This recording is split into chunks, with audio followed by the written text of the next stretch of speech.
hoje, por conta da programação de ontem, hoje estava tudo assim um pouco diferente, mas vai retomando aos poucos. Eu queria agradecer a presença de todos aqui, em nome do IRB. Eu sou Ana Perpétua, faço parte da equipe, e nós temos a honra de receber aqui os autores, né, e as pessoas também que se interessam pelo tema.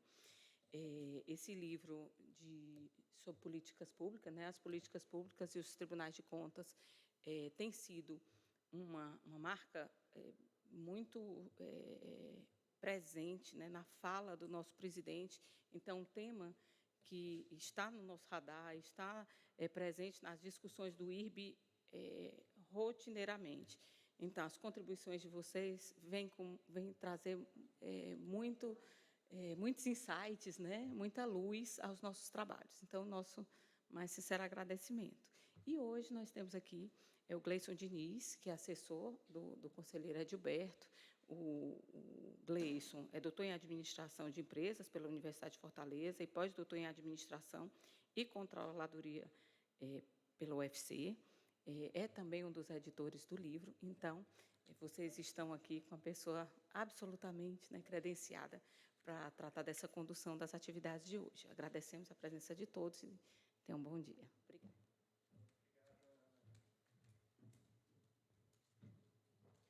E aí, gente, tudo bom? Grande plateia, né? Eu sempre digo que a questão aqui não é quantidade, né? É qualidade. E quem vem, já vem com a intenção de prestigiar os trabalhos, né? Eu tive a felicidade de fazer parte da banca, né, digamos, que compôs essa seleção dos trabalhos e fiquei muito feliz, né, com o resultado, os trabalhos que vi, porque muito mais importante, digamos, do que aqueles trabalhos que tratam de a importância desse tema, são trabalhos práticos, né, trabalhos de campo. E a gente vê algum resultado concreto que possa auxiliar os tribunais de contas ou mesmo outras atividades da gestão pública, né, e vi realmente trabalhos que me deixaram felizes, né? Eu acredito que quem tem um tempinho para se aprofundar um pouco nos temas que foram discutidos relacionados à política pública, às políticas públicas de uma forma geral, com certeza vai aprender bastante, né? Outra coisa que eu sempre gosto de falar, às vezes, antes de alguma apresentação, fiquem tranquilos, primeiro, porque o trabalho de vocês já foi aprovado, né? Então, tem esse detalhe. Às vezes, numa apresentação de anais, de eventos, muitas vezes você abre a oportunidade para alguns comentários, como a própria Ana colocou, alguns insights, na intenção de quê? De receber, digamos, um feedback para a gente melhorar o trabalho visando a possível publicação, não é isso? Mas não é o que está acontecendo aqui, os trabalhos já foram aprovados. Então, a intenção mais é de escutá-los, né, ver as contribuições de vocês, para a gente poder aprender também um pouquinho como foi a dinâmica, né? Eu vi também, já tive a curiosidade de ver a formação de vocês, do primeiro trabalho, temos uma enfermeira e uma dentista, né? Uma odontóloga que trabalham especificamente nessa área de saúde, uma com mestrado, outra fazendo mestrado também em gestão de saúde pública, né? Acredito que são pessoas gabaritadas, né? Estudaram sobre o tema, fizeram realmente um trabalho digno de uma apresentação em congresso, ainda mais num congresso internacional. E fiquem felizes também, porque a gente não coloca nem como artigo apresentado em evento ou em periódico. Vocês estão com um capítulo de livro, né? Então, lá no seu Lattes, fique à vontade para colocar capítulo de livro publicado, né? Então, é dessa forma que a gente tem que se dirigir, tá bom? Bem, eu vou, então, fazer a honra e chamar a quem vai apresentar a Adriana, né? Aí você também, né? A Adriana e a Eliana. Pronto, então vou chamá-las, né, para fazerem-se presentes aqui, poderem... Vocês têm 20 minutos, tá, Adriana e Eliana? Fiquem à vontade, se quiserem interromper, beber uma aguinha, vai estar ali disponível, viu? Então, obrigado também pela coragem, né, de terem vindo, né, de fazerem aí sua apresentação da melhor maneira possível. Obrigado. Bom dia a todos. Eu sou Adriana Gomes, do Tribunal de Contas de Pernambuco. E, primeiramente, quero agradecer à comissão do evento por nos convidar, né, para participar desse congresso internacional e dizer, em nome dos 9 autores deste trabalho, deste artigo, que é uma honra para nós ter um trabalho, né, que foi feito o ano passado, em 2022, publicado, né, no livro do Instituto Rui Barbosa, que é uma instituição reconhecida nacional e internacionalmente. Eu confesso que ano passado, quando eu submeti o trabalho, eu fiquei na torcida para que fosse aceito e a gente teve a grata surpresa, né, Eliana? E todos da equipe que estão assistindo remotamente, não puderam estar aqui, né, mas com certeza se fazem presentes aqui. Então, explicando um pouco aqui como surgiu, né, este trabalho. Então, o Tribunal de Contas de Pernambuco, assim como a maioria dos tribunais de contas do Brasil, vem atuando fortemente, né, e cada vez mais em análise e avaliação de política pública. E o TCE-PE, não diferente disso, né, no ano 2022, firmou um convênio através do Laboratório de Inovação, que nós temos lá, o PRISMA, juntamente com o governo de Pernambuco, através da SECTI, que é a Secretaria de Ciência e Tecnologia do Estado, para um curso de aperfeiçoamento, né, de seus auditores. E neste curso tinha que sair um produto prático, um produto MVP, né, produto mínimo viável. Então, nós estávamos em plena discussão lá internamente sobre a avaliação do Programa Nacional de Imunização, né, o PNI. E aí decidimos, então, neste curso, juntamente com o professor Assuero, que é estatístico, né, e também fez parte da equipe, ele é da Universidade Federal de Pernambuco, e 2 doutorandos também da Universidade Federal de Pernambuco, né, resolvemos construir um índice para avaliar a execução do Programa Nacional de Imunização. Tá? Consiste num indicador de controle externo, né, um índice para que nós, do controle, pudéssemos avaliar e monitorar posteriormente, né, a execução deste programa tão importante, que eu vou falar um pouco aqui, e depois a Helena vai falar especificamente sobre o índice.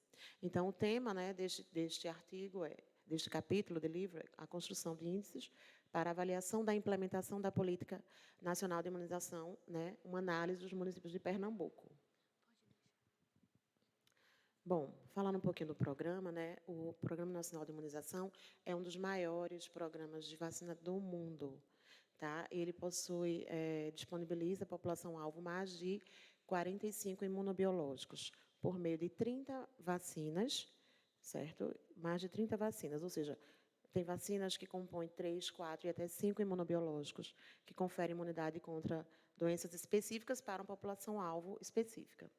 No caso, o calendário atual de vacinação de rotina possui 17 vacinas para crianças, 6 para adolescentes, 4 para adultos idosos e 4 para gestantes. Bom, o PNI foi criado em 1973, né, e, anualmente, a partir de 1980, o Ministério da Saúde realizava campanhas anuais, todo mundo lembra, né? Campanhas anuais contra a poliomielite para crianças de até 5 anos de idade. E, com isso, conseguimos erradicar esta doença em nosso país, né? Recebemos o certificado de erradicação da poliomielite em 1989, né? Então, foi o primeiro grande êxito desse programa, dessa política, né? Reconhecido internacionalmente. Enfim, a partir daí, né? Recebemos outros certificados de erradicação, tá? Em 2010 da rubéola, em 2015 da síndrome da rubéola congênita e em 2016 do sarampo, né? Então, a gente observa aí uma evolução desse programa, tá? Com resultados importantíssimos. E, a partir de 2016, o que a gente observou foi um declínio da cobertura vacinal, tá? Então, com o ressurgimento de doenças já erradicadas. Então, a gente observa aí o prejuízo para a saúde pública, né? E para a população como um todo. Bom, e aí, em 2019, né, tivemos um surto de sarampo, que aí perdemos o certificado, né, que tínhamos conseguido aí da erradicação dessa doença no nosso país. E 2020, como todos aqui relembram, né, a pandemia ela trouxe medidas restritivas e aí a cobertura vacinal só declinou cada vez mais. Bom, então esse gráfico aqui ele mostra a evolução por triênio, tá? Desde 1980 até 2021, e aí a gente observa que de 80, né, como a gente atingiu a cobertura vacinal e ela ficou estabilizada durante anos, né, vindo a declinar a partir de 2015, tá? Tendo uma queda mais acentuada em 2016 e durante a pandemia. Então, esse é um gráfico que retrata aí, no Brasil, de 80 a 2021, essa cobertura vacinal. Pernambuco, não diferente, né, o cenário.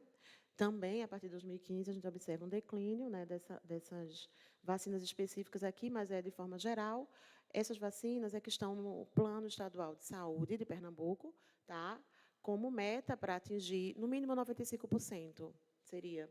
Mas elas todas, em 2021, como vocês observam aqui, não estão muito abaixo disso, da meta, né? E aqui nós temos 4 vacinas, né, pentavalente, a poliomielite, a pneumocócica e a tríplice viral. Essas 4 vacinas conferem imunidade contra 10 doenças. Temos vacinas aqui que possuem até 5 imunobiológicos, né, na sua composição.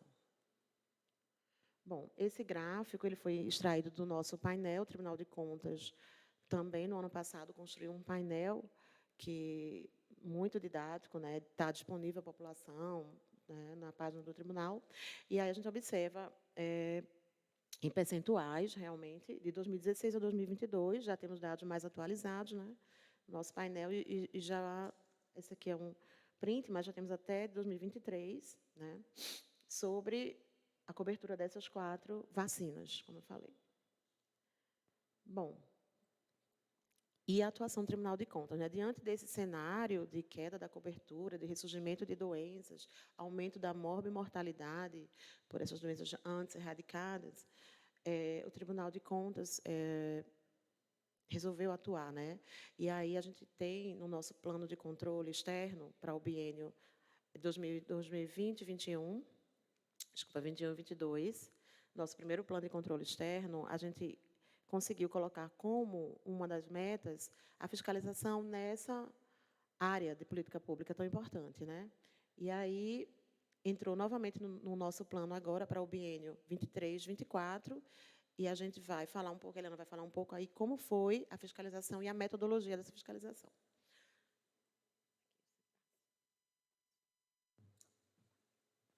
Bom dia, pessoal. Eu sou Eliana, auditora também no Tribunal de Contas de Pernambuco. E, dando continuidade ao que a Adriana comentou, em relação à atuação do TCE na fiscalização da execução dessa política pública, com o intuito de elaborar esse índice de fiscalização, foi realizada uma pesquisa quanti e qualitativa por meio de 4 dimensões de avaliação. A estrutura física, né, das salas de vacina, os equipamentos de frio utilizados no armazenamento dos imunobiológicos, em relação às equipes de saúde, ou seja, os profissionais diretamente relacionados à atividade de vacinação, enfermeiros, técnicos de enfermagem, agentes comunitários de saúde, também os coordenadores do PNI em cada um dos municípios fiscalizados, e os processos de trabalho dessas equipes. No caso, a realização de busca ativa, as atividades de vacinação propriamente dita, o registro das doses de vacinas aplicadas nos sistemas de informação do PNI, na ocasião, CIPNI. E esse trabalho foi realizado através de uma análise bibliográfica de todos os normativos disponíveis e da bibliografia existente também, análise de documentos, como resposta dos municípios visitados aos ofícios de solicitação de documentos e informação encaminhados pelo Tribunal de Contas, uma análise descritiva de campo, né, ou seja, os servidores do Tribunal de Contas, analistas e auditores visitaram os municípios selecionados e aplicaram checklists de inspeção física, avaliando a infraestrutura das salas de vacina, as condições e o tipo de equipamento da rede de frio, por meio de observações diretas do avaliador, através da realização dessas visitas em loco e de reuniões com os gestores do PNI do Estado e dos municípios visitados também, e por meio da realização de entrevistas, através da aplicação de formulários de entrevista a todos os profissionais envolvidos nas atividades de vacinação, né? Enfermeiros, técnicos, ACS e os coordenadores do PNI também. E esse trabalho foi realizado por amostragem, ou seja, não foram todos os municípios visitados, né?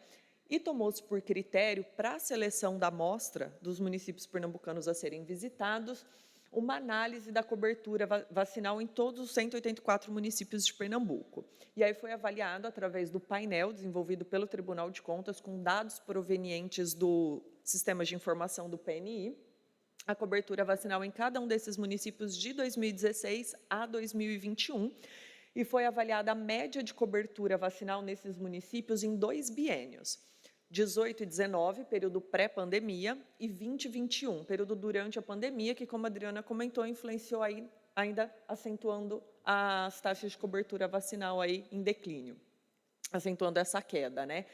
Então, foram ranqueados os 184 municípios e selecionados aqueles que tiveram queda simultânea nesses 2 biênios acima de 5% e que estivessem abaixo da meta de cobertura vacinal de 95% estipulada pelos planos estaduais de saúde, né?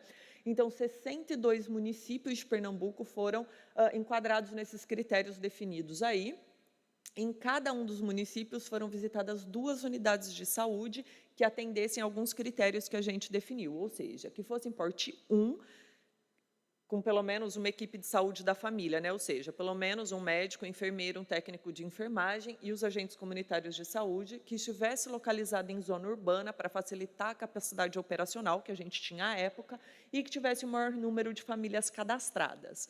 Então, foram vistoriadas 124 salas de vacinação. Em cada uma delas foi aplicado um checklist de inspeção física para avaliar a infraestrutura dessas salas e também os equipamentos da rede de frios. Além disso, foram entrevistados 565 profissionais diretamente relacionados a atividades de vacinação, por meio da aplicação de formulários de entrevista feitas de forma presencial, para que a gente pudesse coletar a percepção desses profissionais em relação às dificuldades enfrentadas e à realidade da execução dessa política pública nos respectivos municípios. Então, a partir disso, foram aplicados 124 checklists. Dos 565 profissionais entrevistados, foram 62 coordenadores, 123 enfermeiros, 123 técnicos e 257 agentes comunitários de saúde. Então, tudo isso forneceu subsídio para a elaboração dos índices, né, de fiscalização. E a amplitude dessa fiscalização aí equivale a uma cobertura de mais de 120 mil famílias e a cerca de 480 mil pessoas. Então, esses dados foram coletados pelas equipes de fiscalização do TCE de Pernambuco e foram tratados por meio de planilhas eletrônicas pela equipe de coordenação da operação, em conjunto com o Departamento de Estatística e de Políticas Públicas da Universidade Federal de Pernambuco. E um dos índices elaborados foi o IFPNI, ou Índice de Fiscalização do PNI, que equivale à pontuação obtida pelo município frente a 8 questões de auditoria. Para a pontuação, definiu-se atribuir 1 ponto máximo para cada questão, com exceção de 2 delas, as 4 e 5, que tiveram pontuação máxima de 2, e essa diferenciação se deu pelo fato da visita em loco, que aumenta a confiabilidade da informação. Então, por isso que as questões tiveram uma pontuação maior. Cada questão de auditoria se dividia em vários itens de verificação. E para ponderar esses itens, ou seja, atribuir pesos a cada um dos itens, em cada uma das 8 questões, definiu-se atribuir maior peso para as irregularidades mais frequentes e depois ponderar pela frequência de ocorrência daquela irregularidade. Além do IFPNI, foi elaborado também o Índice de Infraestrutura do PNI, baseado no checklist aplicado para avaliar a infraestrutura da sala e os equipamentos de frio. Nesse índice foram checados 28 pontos e a ponderação se deu de -3 a +3, onde -3, aliás, a pontuação negativa, né, está relacionada à violação no todo ou em parte dos normativos relacionados ao PNI. Foi elaborado também o Índice de Percepção dos Profissionais do PNI, que congrega as percepções de cada uma das categorias, ou seja, dos 62 coordenadores, da equipe de enfermagem, entre técnicos e enfermeiros, e dos agentes comunitários de saúde.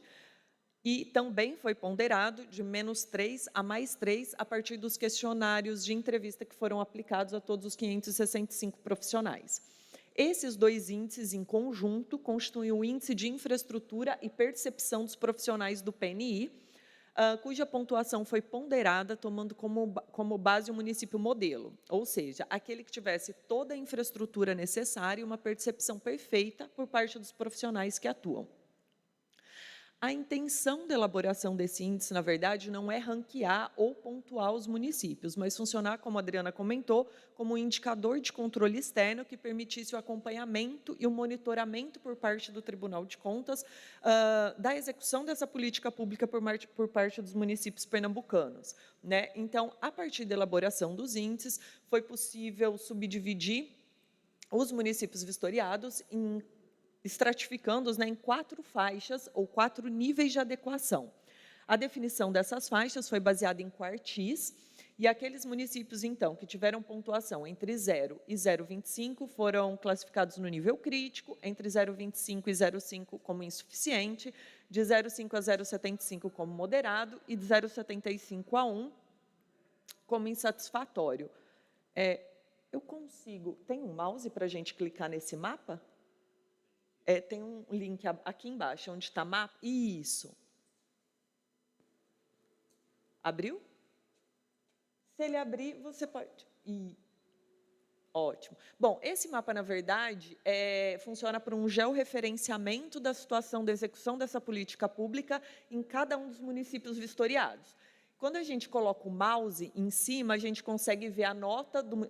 Coloquem algum colorido, porque os cinzas são os municípios que não foram visitados em 2022, tá?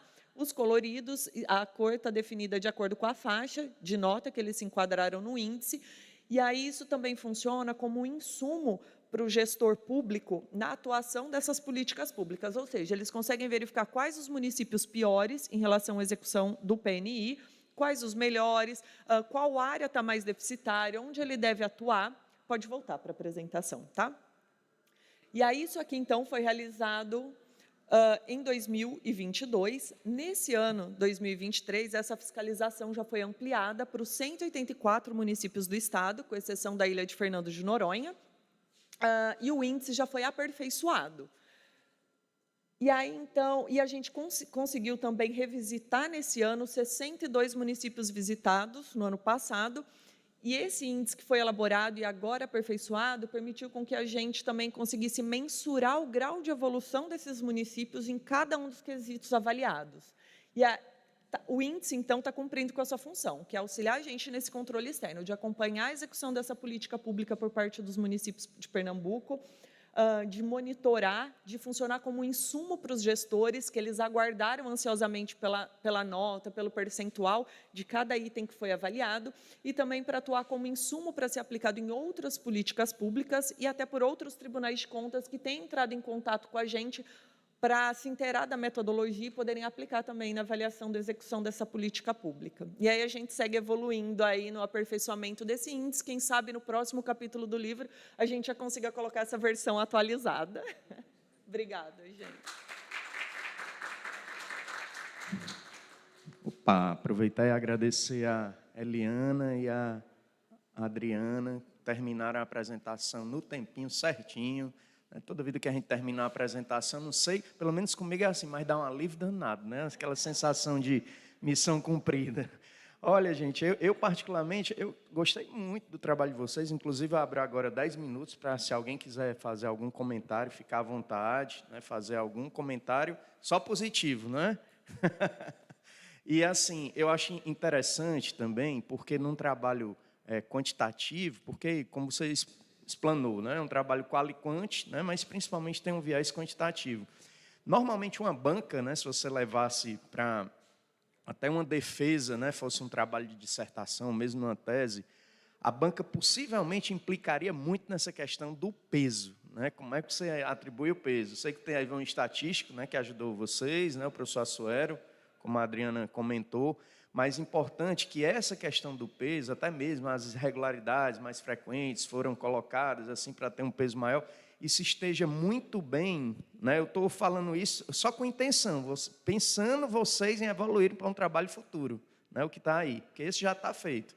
Mas, assim, deixar isso muito claro no trabalho, essa questão do peso na bibliografia, como é que ela foi definida, porque isso daí é um fator essencial, né, para justificar, inclusive, o mérito científico do trabalho, que a gente sabe exatamente, porque a gente sabe que tem um viés prático, né?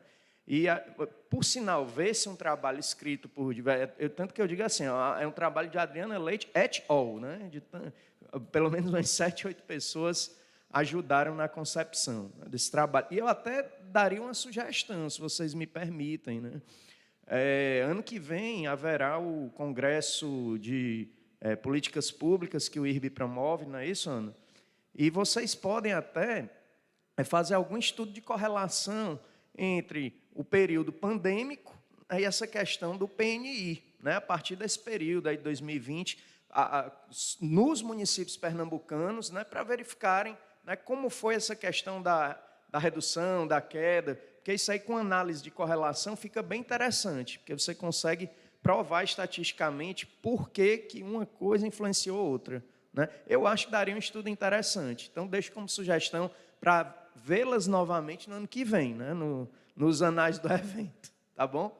Então, parabéns, né, pelo trabalho. Eu espero realmente que esse trabalho possa contribuir com outros tribunais de contas ou mesmo outros setores da gestão pública, porque, como eu sempre digo, o mais importante é isso, né? Quando a gente faz um trabalho que vai ter um viés prático, né? Que outras pessoas possam até fazer o benchmark, né? Copiar uma melhor prática que está acontecendo em determinado local e aplicar. Porque, afinal de contas, se o conhecimento não for difundido, né, não tiver essa oportunidade de ser divulgado, as pessoas terem acesso e verificarem que aquele trabalho pode ser aplicado no seu locus, né, que adianta, né, a gente, às vezes, só fazer um trabalho e ficar no papel. Então, a gente sabe que a importância é essa, de divulgar e poder alcançar o maior número possível de pessoas. Tá bom? Então, parabéns. Vamos para o próximo, né? Alguém teria algum comentário a fazer? Fiquem à vontade, o microfone está aberto aqui. Viu? Não? Bem, não. Então, vamos seguir? A próxima autora já está aí, ou autor? A Aline está aí. É a terceira?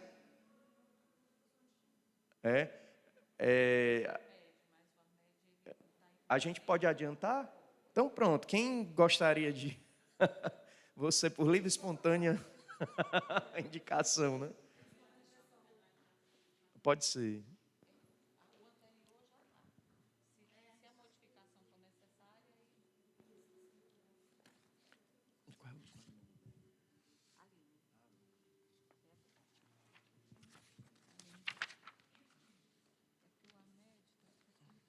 Ah, certo.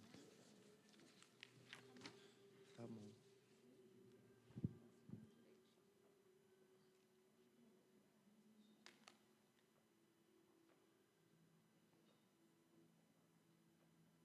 Aline, o que você me mandou, eu já passei para ele. Pois é, mas eu comparei aqui agora com o passando no gráfico. Ah, tá. Passando para ele aqui. Perfeito.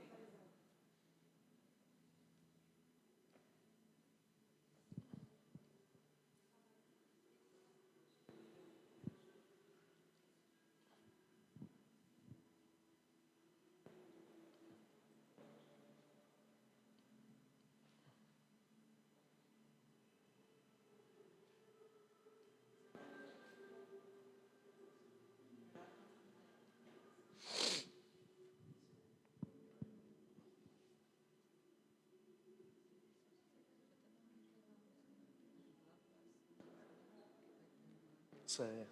Tá bom. Perfeito.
Olá, bom dia a todos.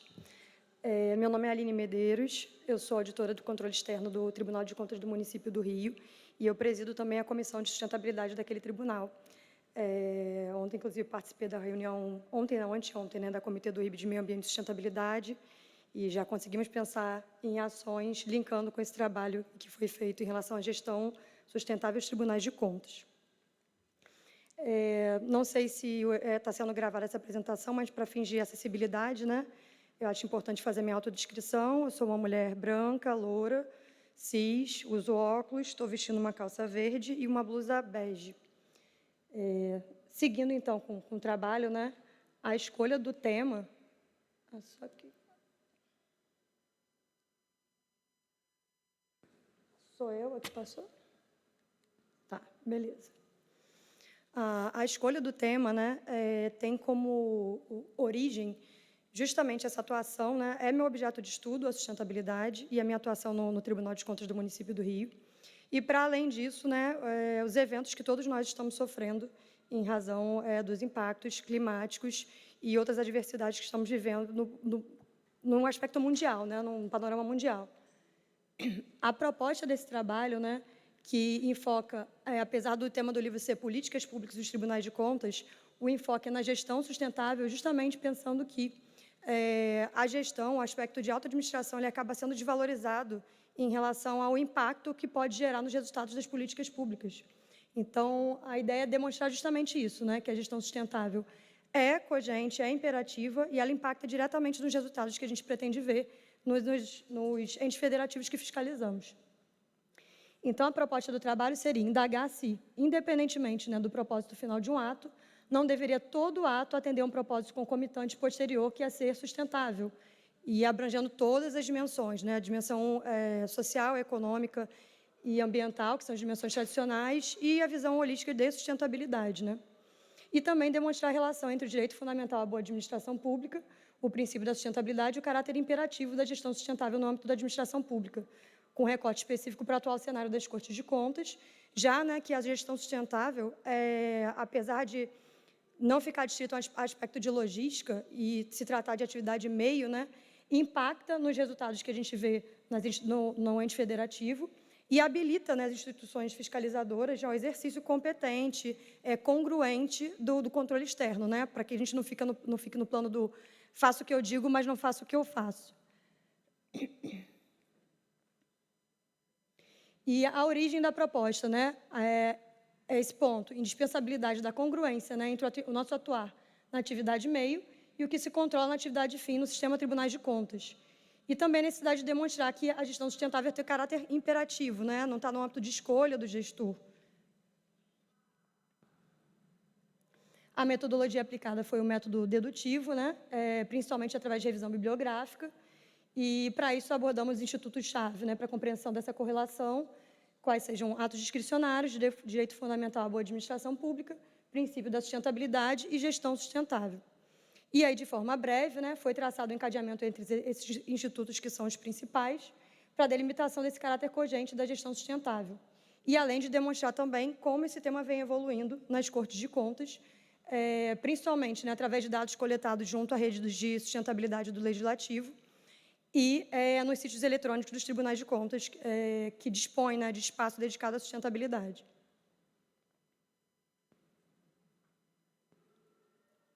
Então, em relação a atos discricionários, né, todo mundo aqui faz parte do sistema tribunais de contas, a gente não vai falar sobre atos discricionários, mas o que é importante traçar é que, assim, essa conceituação, ela vem sempre sendo revisitada, né? Então, é essencial que a gente demonstre que, já no artigo 37 da Constituição, com os princípios ali inseridos, a gente já poderia extrair que todo ato precisa ser sustentável. Mas, para além disso, a gente tem produções doutrinárias e jurisprudenciais em relação ao tema. Então, partindo dessa premissa, né, de que nenhum ato é totalmente discricionário, sempre há algum grau de vinculação, e que, às vezes, até esse grau de vinculação é reduzido a quase zero, gerando uma única possibilidade de escolha, como já foi trabalhado em doutrina alemã, é importante a gente saber que essa vinculação direta da descrição do gestor público se relaciona ao direito fundamental à boa administração, à boa gestão. Então, sempre que um gestor for praticar um ato, ele está limitado por conta do direito fundamental à boa gestão também.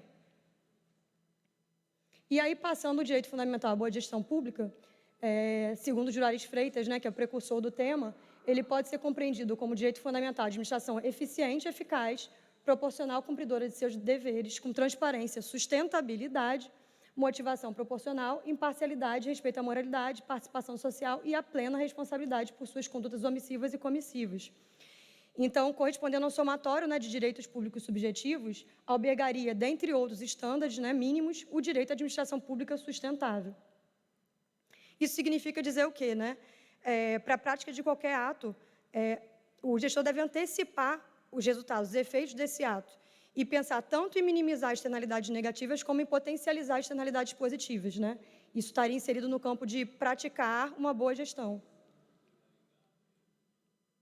E, por fim, princípio da sustentabilidade, né, que assentaria a responsabilidade do Estado e da sociedade pela concretização solidária, desenvolvimento material e imaterial, socialmente inclusivo, durável e equânime, ambientalmente limpo, inovador, ético e eficiente, para assegurar intrageracionalmente e intergeracionalmente o direito ao bem-estar, né?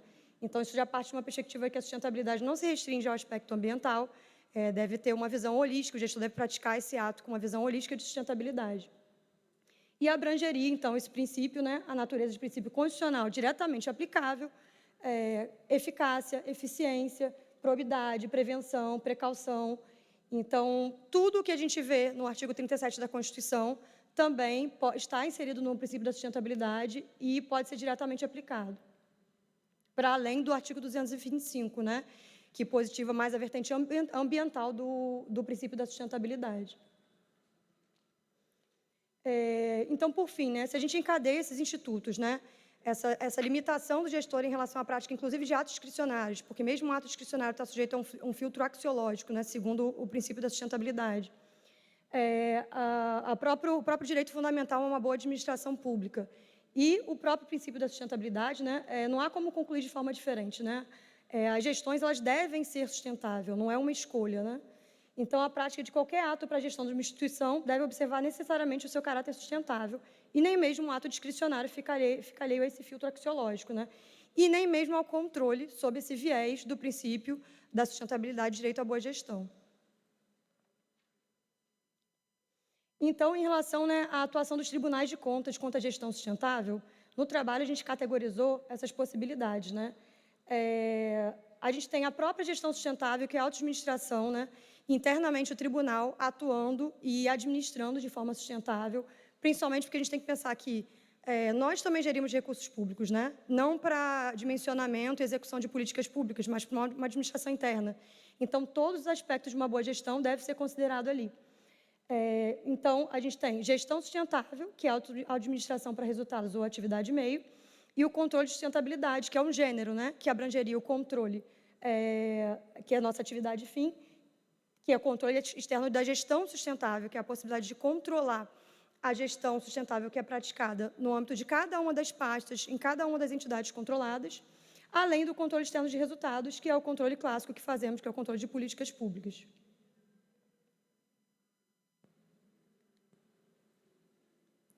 Em relação à gestão sustentável nos tribunais de contas, né, a gente tem como filtros, né, o direito fundamental à boa administração, o princípio da sustentabilidade, que é o que já falamos, né, antecipar a repercussão do ato e caracterizar essas escolhas como legítimas e resilientes, né? E aí seria de todo incongruente que a gente atuasse nossa atividade fim fiscalizando aspectos de sustentabilidade, como, por exemplo, gestão de resíduos em um determinado município e sequer tem uma coleta seletiva, uma segregação de resíduos internamente.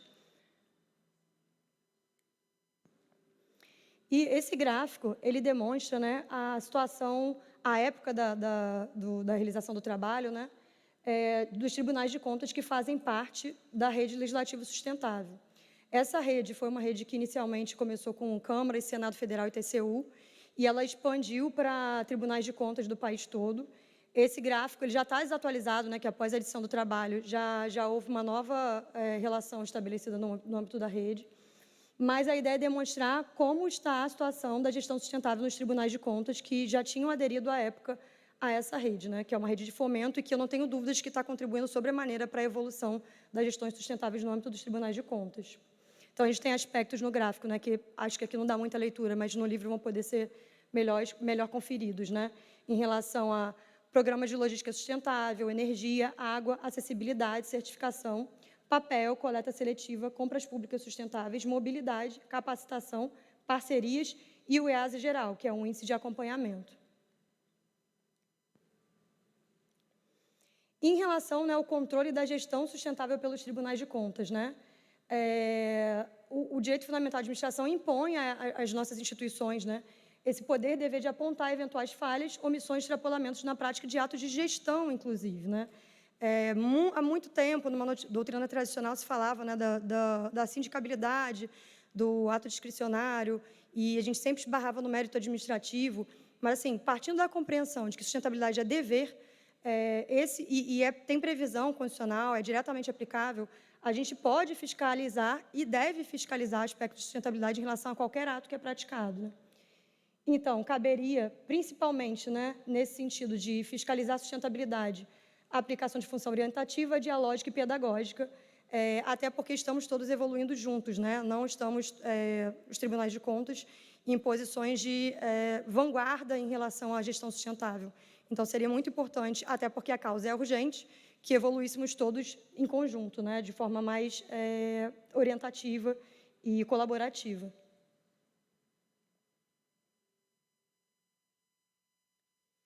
Ainda em relação ao controle da gestão sustentável, né? O que a pesquisa demonstrou? O TCU, o Tribunal de Contas da União, sem sombra de dúvida, está tanto na vanguarda da gestão sustentável, como na vanguarda do controle externo da gestão sustentável, né? Ainda em 2011, por meio do Acórdão 1752, o TCU examinou as ações adotadas pela Administração Pública Federal acerca do uso racional e sustentável dos recursos naturais. Então, em 2011, o TCU já vinha fazendo o controle dessas gestões, dessas autoadministrações sustentáveis. Por meio do Acórdão 1056, né, que é 2017, ele também examinou e tratou de exigências e determinação de parametrização do índice de acompanhamento da sustentabilidade na administração pública. Esse índice, na verdade, é extremamente importante, né? Foi o primeiro índice criado em relação à sustentabilidade na administração. Ele, inicialmente, foi aplicado às jurisdicionadas do TCU e, posteriormente, com a criação e desenvolvimento da rede de legislativo sustentável, né, esse índice passou a ser aplicado a todas as instituições que assinaram esse acordo de cooperação técnica. Então, todo mundo que submete à rede hoje é avaliado segundo esse índice. São os dados coletados a partir desse índice que formularam aquele gráfico, né, que seja na formulação do gráfico que já foi apresentado. E, posteriormente à elaboração desse trabalho, o TCU, agora em 2023, né, por meio do Acórdão 1205, ele já tratou do emprego do ESG na administração pública, né, entendendo que o que vem do corporativo, do privado, que é o ASG, o ESG, que é o ambiental, social e governança, já deve ser trazido, já deveria ter sido trazido para o âmbito da administração pública. E como conclusões desse trabalho, né, a possibilidade de aplicação de auditorias e monitoramentos de decisões, né, como instrumentos efetivos de controle da gestão sustentável, né, por mais que isso de início possa parecer algo que esbarre no mérito administrativo. E também que esse controle da gestão sustentável ele ainda é incipiente, né, ou inexistente na maioria dos tribunais de contas, e que ele pode, inclusive, gerar determinações e recomendações, como aconteceu no caso desses acordos do TCU. Algumas determinações foram até revistas via recurso, mas essas determinações, na verdade, entravam em aspectos que envolviam custos, e assim, foi discutido se esbarrava no mérito administrativo, mas não afastou todas as determinações e recomendações que foram expedidas naquele acordo. E também como resultado dessa conexão, né, entre essa nova conceituação, esse revisitar do ato discricionário, princípio da sustentabilidade, direito fundamental, boa gestão, né, inafastável a noção de que a gestão, né, de todas as instituições públicas deve ter um caráter sustentável, considerando que todas as tomadas de decisão, inclusive as que passam por crivo de conveniência e oportunidade, devem conter o elemento sustentabilidade. Para além disso, né, a pesquisa também demonstrou que existe uma movimentação das cortes de contas no sentido de implementar ou aprimorar suas gestões sustentáveis e que isso vem acontecendo em razão da rede legislativa sustentável e que, em contrapartida, né, a atuação nesse controle da gestão sustentável ela ainda é tímida, né? O Tribunal de Contas da União está na vanguarda, na dianteira, né? Ainda tem um aspecto do mérito administrativo em que muitas vezes a gente esbarra e fica sujeito a recurso. E sinaliza também um longo caminho a trilhar, no sentido de solidificar, né, esse controle da gestão sustentável de forma jurisprudencial. E como possibilidade, né, de continuidade da pesquisa em relação ao trabalho que foi realizado, né? uma realização de diagnóstico das gestões sustentáveis via novo IAGM, né? Ontem, na reunião do Comitê do IRB de Meio Ambiente e Sustentabilidade, uma pessoa presente que integra o comitê e informou, né, que o novo IGM, né, ele vai funcionar através de um software que vai viabilizar a inclusão de critérios, de quesitos que não estão presentes ali. E que esses critérios não vão ser pontuados, não vão servir para pontuar, mas que eles permitem que cada Corte de Contas adapte para a sua realidade. E, com isso, viabiliza um diagnóstico em relação à sustentabilidade e gestões sustentáveis. O que pode ser feito, inclusive, por meio de uma parametrização, né? Isso pode acontecer de forma uniforme para todos os tribunais de contas, inclusive via rede, via comitê, enfim, com a delimitação de que seriam critérios importantes, já que o IASA hoje, que é um critério que a gente tem que é um excelente critério e a gente não tinha nada nesse sentido antes, ele não trata da sustentabilidade de forma holística, mas mais de aspectos de logística mesmo. Também o acompanhar, né, dessa evolução das gestões sustentáveis nas Cortes de Contas, né, o avanço desses controles de gestões sustentáveis, o monitoramento da evolução dessas gestões, né, e do impacto dessas gestões nos resultados das políticas públicas. Porque é isso, né, quando a gente atua no controle externo, que é a nossa competência constitucionalmente estabelecida, né, a gente se preocupa em monitorar resultados e ver, na ponta, o que está sendo entregue para o cidadão. Mas esse mesmo raciocínio não é construído em relação às gestões sustentáveis. Bem, qual é o impacto que é gerado se uma instituição sustentável, que tem que liderar, pelo exemplo, que é o Tribunal de Contas, começa a ter uma gestão sustentável e dissemina isso de forma orientativa e colaborativa para as demais instituições públicas sob sua jurisdição? A gente precisa monitorar isso e demonstrar que agir diretamente pode produzir tanto impacto quanto o controle, que é um atuar indireto, que é o controle externo que a gente executa por previsão constitucional. Para além da possibilidade de controle das gestões sustentáveis também. E também uma proposta seria a ampliação da abrangência desses índices de avaliação para a sustentabilidade, né? Buscando uma dimensão multidimensional, considerando assim todos os objetivos de desenvolvimento sustentável da Agenda 2030. A gente tem na Agenda 2030, né, o ODS 2, que fala de fome zero, o ODS 5, que fala de inclusão de gênero. E, assim, os índices que a gente tem hoje para avaliar, eles consideram tão somente aspectos ligados à logística, gestão de recursos naturais, gestão de materiais. E seria importante evoluir, porque são esses outros objetivos de desenvolvimento sustentável que estão diretamente conectados com as políticas públicas que fiscalizamos, que são consideradas as principais políticas públicas, né? Então, é isso. Agradeço pela atenção. Obrigada.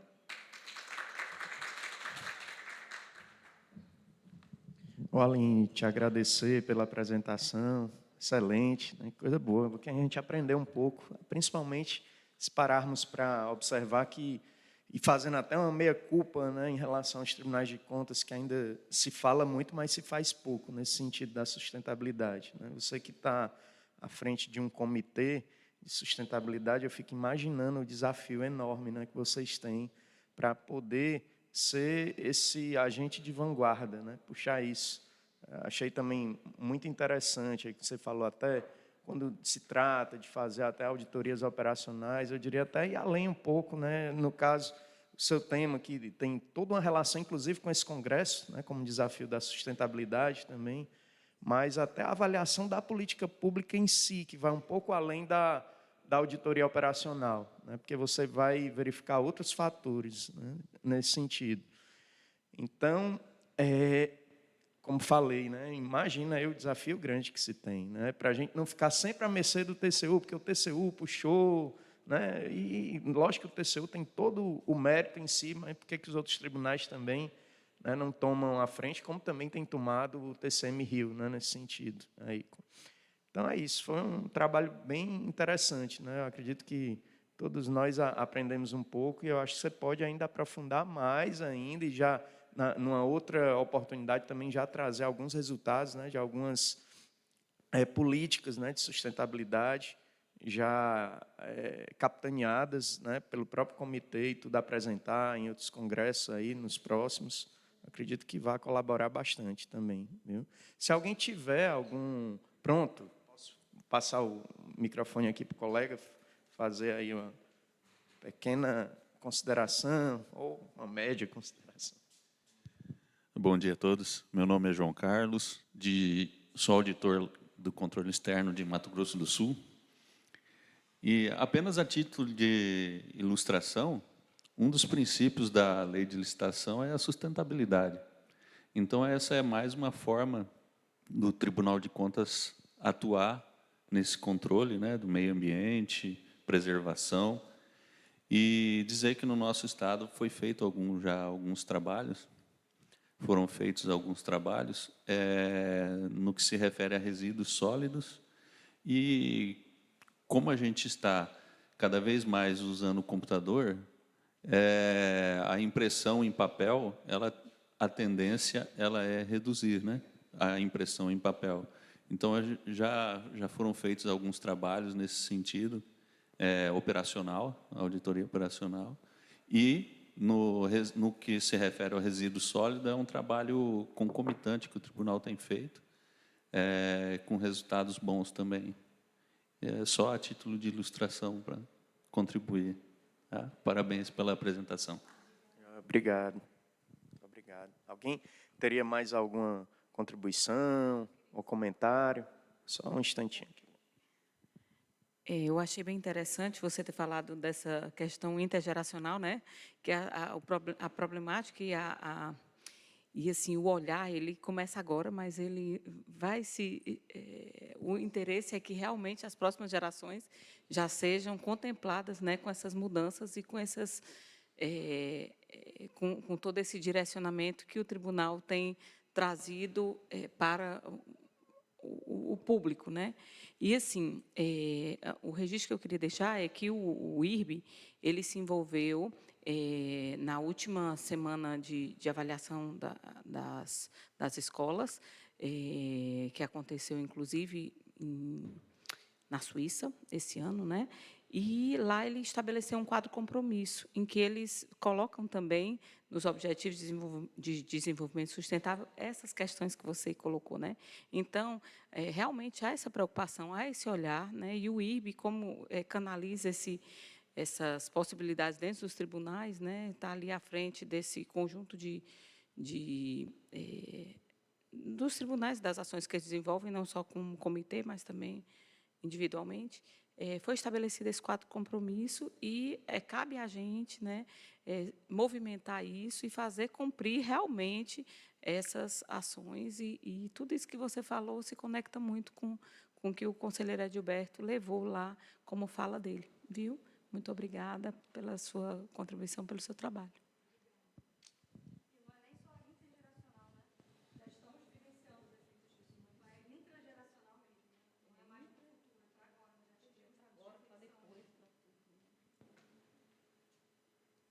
Isso aí, muito obrigado. Parabéns. Bem, vou chamar uma conterrânea sua, né? Vi que é do Rio também. Mohana, né? Ela fez o trabalho com a Ariane, né? Muito bem. A Mohana vai tratar também de um tema interessante. Vou pedir ao colega para colocar a apresentação dela, que é sobre a internacionalização dos tribunais de contas e sua importância na efetivação das políticas públicas, né? Fique à vontade. Gente, embora tenha o microfone aí, mas se vocês quiserem também utilizar o microfone e ficar circulando, sem problema, viu? Não é regra ter que apresentar exclusivamente no púlpito, não, viu?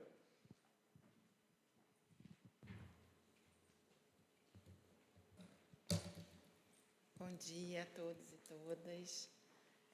Meu nome é Mohana Reis.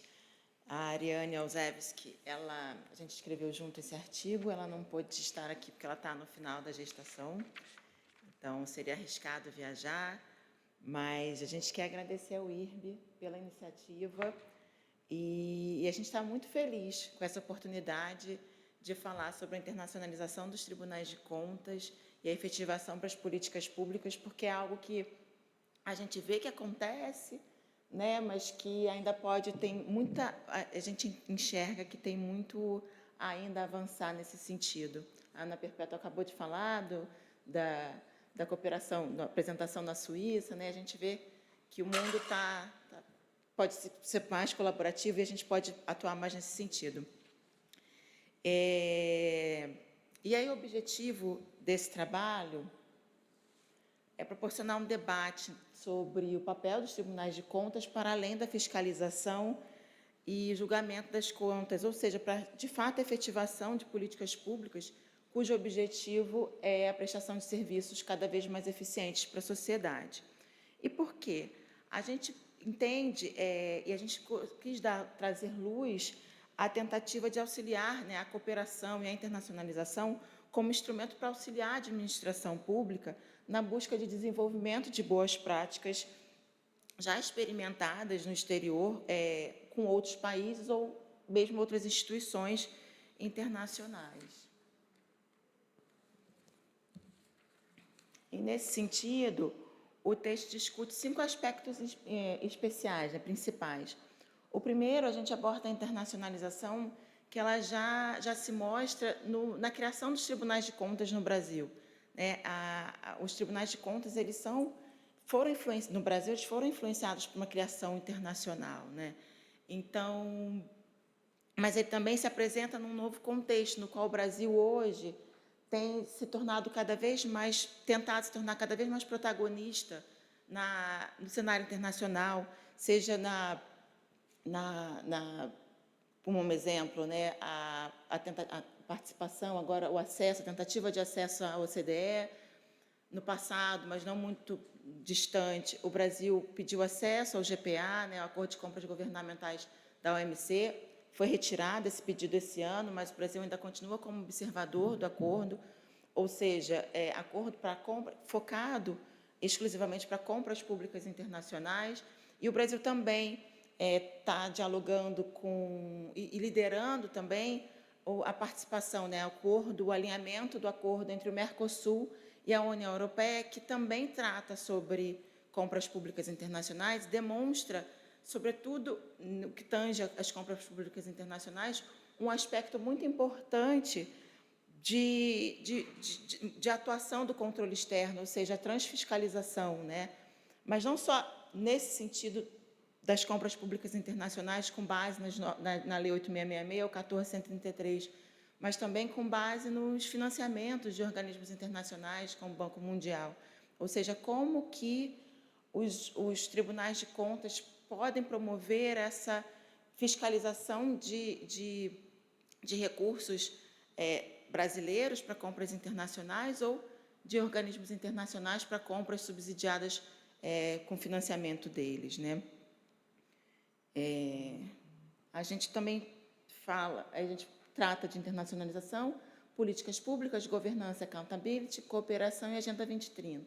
Nesse sentido, as políticas públicas, como que buscam conferir eficácia e efetividade às ações do Estado para atendimento à sociedade, e é importante a gente lembrar que, desde 2007, na LDO, o TCU ele deve enviar à comissão mista um quadro-resumo relativo à qualidade da implementação e alcance de metas e objetivos dos programas e ações governamentais objeto das auditorias operacionais, ou seja, já demonstra a participação,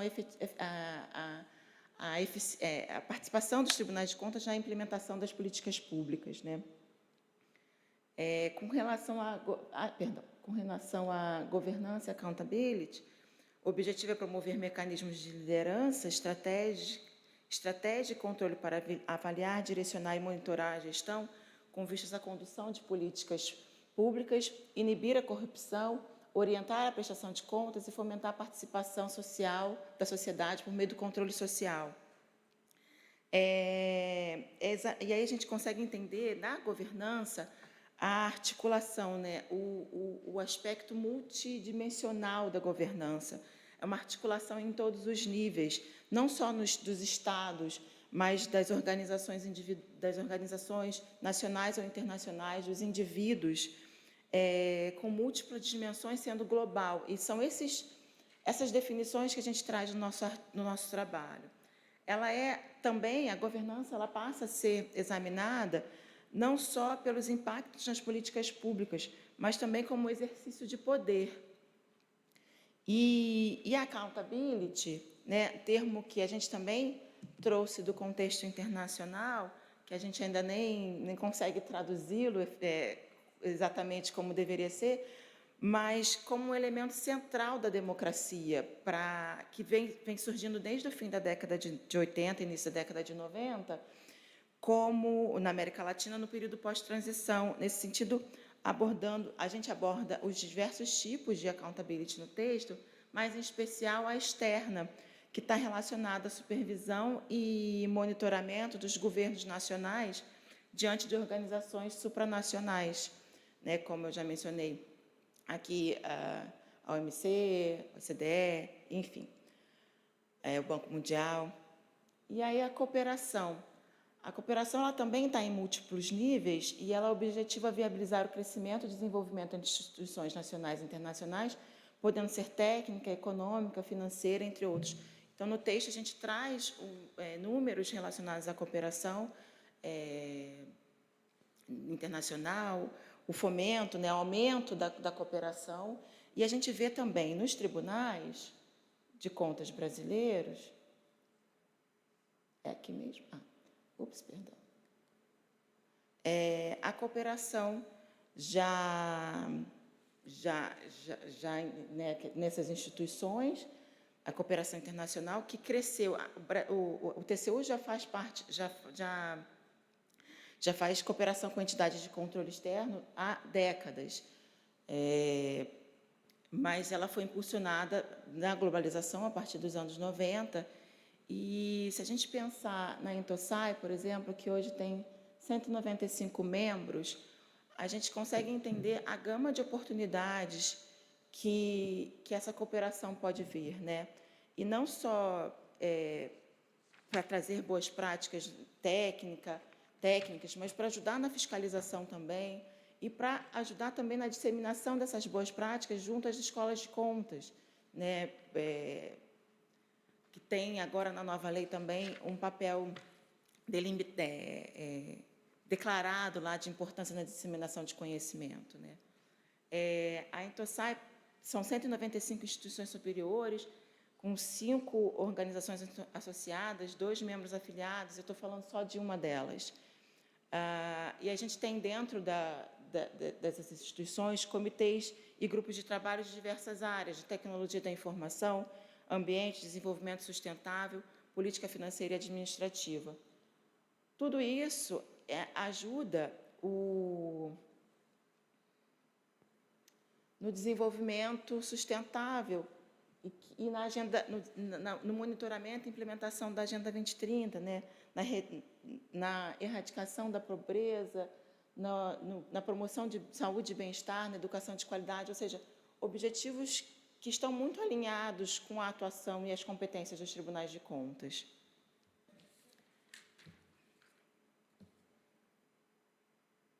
Então, a Agenda 2030 e as Cortes de Contas ajudam na monitorar o progresso, acompanhar sua implementação, realizar auditorias de desempenho, de econômica, eficiência, eficácia dos programas, identificar oportunidades de melhoria no desenvolvimento sustentável. E aí a gente, quando fala de sustentável, né, não é só meio ambiente, mas também inclusão social, desenvolvimento econômico, por exemplo. É isso, gente. Muito obrigada, mais uma vez, pela oportunidade, pela atenção. E eu espero que esse assunto seja cada vez mais disseminado, que a gente possa ter estruturas cada vez mais firmes de cooperação internacional para cada vez mais termos de desenvolvimento e efetividade e eficiência nas nossas atuações. Obrigada.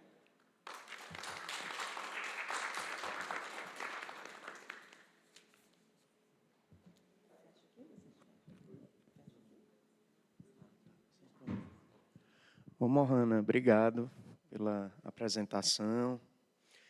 Eu fico imaginando, né? Até a sua formação já em relações internacionais, né? Não teria como...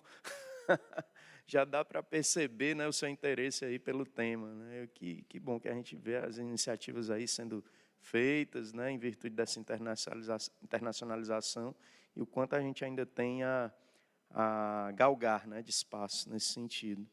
Eu aproveito e pergunto se alguém teria alguma intervenção, contribuição a fazer nesse trabalho da Morgana, né? Poder expor alguma de suas percepções. Se não tiver, tudo ok, depois a gente vai para o próximo, né? A próxima apresentação. Mas parabéns, viu? Gostei muito aí do seu trabalho e espero que você possa ainda trabalhar mais ainda em cima dele, com alguns exemplos também mais práticos, né? Ações estão acontecendo aí ao redor do mundo, para a gente poder divulgar também, viu? E conte com o IRB nesse sentido. O IRB ele tem trabalhado muito nesse sentido, né? Ontem, se vocês, não sei se vocês perceberam, mas a gente está com a delegação de pessoas da Angola, né? Tinha algumas pessoas também da Espanha. No outro congresso, nós estávamos com uma delegação de Portugal. Então, quer dizer, a gente tem estabelecido esses contatos e temos, né, cadeira e representação na Olacef, Sintosai, Assur, né?